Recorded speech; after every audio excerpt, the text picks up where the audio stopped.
Le printemps était presque parfait. Si la crise sanitaire a moralement terni le tableau, pour les abeilles, la saison est plutôt réjouissante. Dans ce rucher école de Saint-Affrique, les apiculteurs sont formels. Le confinement a du bon pour une simple et curieuse raison.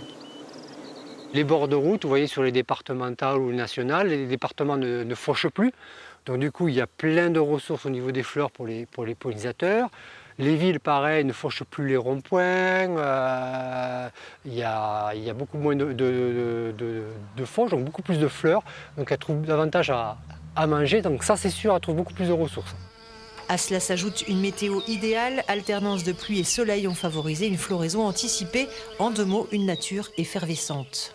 Il suffit de prendre 1 m², de se mettre un petit peu, de prendre un petit moment pour observer. Il y a plein de petites araignées, plein de petites, petites ou grosses d'ailleurs, plein d'insectes et qui vivent là-dedans. Et donc on supprime le gîte et le couvert en ratiboisant tout ça.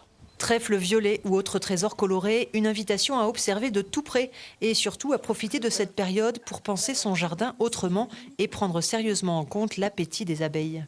Au lieu de, je sais pas, j'ai 2000 m², je vais tout ratiboiser pour faire propre, comme on entend souvent dire. Finalement, mes 2000 m², est-ce que je passe partout? Est-ce que j'ai vraiment besoin de chacun de ces m²? Pas forcément. Laisser la nature faire son travail et l'homme le reste. Ici, la première récolte devrait se faire dans quelques jours et elle s'annonce plutôt belle.